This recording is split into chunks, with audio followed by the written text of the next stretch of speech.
गुड़िया, आत्मा और बांसुरी। एक गांव में एक बूढ़ी माँ के साथ एक बेटा, बहू और उसकी बेटी गुड़िया रहती थी। गुड़िया घर में माँ और भाई की लाडली थी, किंतु उसकी भाभी उससे बहुत चिढ़ती थी। उसको एक नज़र ना देखती। वह हरदम यह सोचती रहती, कल की वजह आज ही उसका विवाह हो जाए, क्योंकि बूढ़ी माँ हर किसी से उसकी तारीफ करती रहती थी। गुड़िया घर का बाहर का सारा काम करती।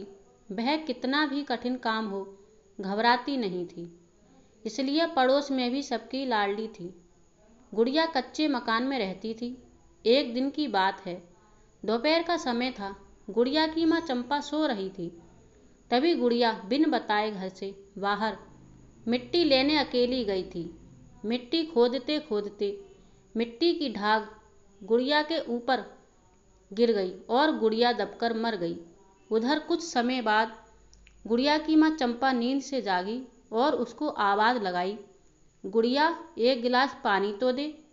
आवाज़ ना सुनकर बूढ़ी माँ ने कई बार कहा, किंतु गुड़िया की एक आवाज़ ना आई।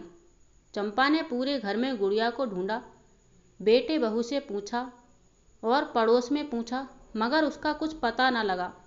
बूढ़ी माँ घर आकर रोने लगी। तभी बेटे चंदन ने कहा, माँ क्यों रो रही हो, क्या हुआ? चंपा ने कहा, गुड़िया नहीं मिल रही, पता नहीं कहाँ चली गई। गुड़िया शाम को घर आ जाएगी, चंदन ने कहा। चंपा ने शाम तक इंतजार किया, मगर गुड़िया घर नहीं आई। चंपा उसकी रोज आस देखती। उसकी आंखें दरवाजे पर टकटकी लगाए रहती, गुड़िया आती होगी। चंपा ना खाना ठीक से खाती, ना रात को चैन से सोती थी। उसकी तो बस एक ही रट, गुड़िया घर आ जाए। हर रोज आस देखते महीना बीत जाने के बाद भी गुड़िया घर ना आई। बूढ़ी माँ चिंता में बहुत दुबली पतली हो चुकी थी। एक दिन बड़ई उस रास्ते से जा रहा था जहां गुड़िया मिट्टी में दबकर मर गई थी। उसी जगह पर बेर का पेड़ देखा। बड़ई रुक गया और खाने के लिए बेर तोड़ने लगा। तभी पेड़ से गाने की आवाज आई, मेरी बेरी के बेर मत तोड़ो, मुझे दर्द होता है। दर्द भरे शब्दों में गाया गाना उसने अनसुना करके आगे बढ़ा। फिर उसने सोचा, इस पेड़ से बड़ी ही सुरीली आवाज में गाना सुनाई दिया। मैं इस पेड़ की लकड़ी से बांसुरी बनाकर अच्छे दामों में बेच दूंगा। वह बड़ई गुड़िया के पड़ोस में ही रहता था। वह उस बेर की लकड़ी तोड़कर लाया और उसकी बांसुरी बना ली। उसे रोज बजाता था। यह आवाज गुड़िया की माँ ने सुन ली और मन में सोचा, यह तो मेरी गुड़िया जैसी आवाज है। वह इस आवाज को रोज सुनती। आखिर ये आवाज किसके घर से आती है?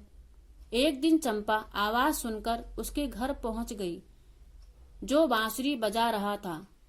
बड़ई को बांसुरी बजाते देख लिया। चंपा ने उससे कहा, यह बांसुरी मुझे दे दो, इसकी आवाज मुझे बड़ी सुरीली लगती है। बड़ई ने कहा, नहीं, मैं इसे अच्छे दामों में बेचूंगा। चंपा ने कहा, मैं अच्छे दाम दे दूंगी, मुझे बांसुरी खरीदनी है। कितने रुपए चाहिए इस बांसुरी के? उसने कहा, 100 रुपए। चंपा ने उसे 100 रुपए देकर बांसुरी ले ली। बांसुरी लेकर चंपा बहुत खुश हुई, क्योंकि उस बांसुरी में उसे अपनी बेटी की आवाज सुनाई देती थी। अब हर रोज चंपा बांसुरी की आवाज सुनने को उस बड़ई को बुलाती। वह उसे रोज बजा देता। चंपा खुश रहने लगी। जब घर में कोई नहीं रहता तो गुड़िया उस बांसुरी से हर रोज निकलकर घर का सारा काम कर देती थी। गुड़िया की आत्मा उस बांसुरी में रहती थी। गुड़िया काम करके बांसुरी में घुस जाती थी। ऐसा वह हर रोज करती थी। एक दिन उसकी माँ ने सोचा, यह घर का काम कौन कर जाता है? बहू तो घर का काम करती नहीं। चंपा ने मन ही मन सोचा, अगले दिन मैं छुपकर देखूंगी, आखिर घर का सारा काम कौन करके जाता है। और अगले दिन चंपा छुपकर देखती है। तभी बांसुरी से गुड़िया की आत्मा निकलकर बाहर आती है और घर का काम करने लगती है। गुड़िया को देखकर चंपा सोच में पड़ जाती है और कहती है, यह तो मेरी गुड़िया है, मगर ये बांसुरी में कैसे घुस गई? क्या गुड़िया संसार में नहीं? क्या वह गुड़िया की आत्मा है? वह गुड़िया को रोज घर का काम करते देखती थी। एक दिन चंपा ने गुड़िया से पूछना चाहा, किंतु गुड़िया काम करके बांसुरी में घुस गई।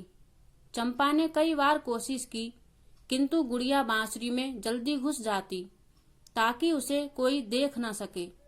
चंपा को सच पूछने का मौका न मिलता और वह जल्दी काम करके बांसुरी में घुस जाती। बूढ़ी माँ उस बांसुरी को रात में अपने पास रखकर सोती थी। एक दिन उसकी भाभी ने गुड़िया को बांसुरी से निकलते हुए देख लिया। चंपा बांसुरी को अलमारी में रख देती थी। चंपा अब खुश रहने लगी थी। बांसुरी के रूप में अब उसके पास बेटी रहती थी। बहू ने मन में सोचा, अब समझ आया बूढ़ी माँ खुश क्यों रहती है। बांसुरी के रूप में गुड़िया उसके पास रहती है। अब मुझे कुछ करना होगा। एक दिन चंपा बाहर गई हुई थी और बांसुरी अलमारी में रखी थी। तभी उसकी भाभी ने बांसुरी को अलमारी से उठाकर तोड़कर जला दिया और कहा, ना होगी बांसुरी, ना होगी गुड़िया की आत्मा। चंपा रात को सोने जा रही थी तो बांसुरी की याद आई और बांसुरी को लेने पहुंची तो अलमारी में बांसुरी नहीं थी। चंपा बांसुरी को ढूंढने लगी और रोने लगी। तभी बहू से जाकर पूछा, तूने मेरी बांसुरी को लिया है? बहू ने कहा, हाँ मैंने ही लिया है। चंपा ने कहा, ला मुझे दे। बहू ने कहा, वह तो मैंने तोड़कर जला दी। तभी चंपा ने रोते हुए कहा, तूने मेरी बांसुरी रूपी गुड़िया को भी जला दिया। तभी चंपा ने तड़प तड़प कर गुड़िया की याद में अपने प्राण दे दिए। कहानी अच्छी लगी हो तो लाइक, शेयर और साथ में चैनल को सब्सक्राइब करना ना भूलें। वीडियो देखने के लिए धन्यवाद।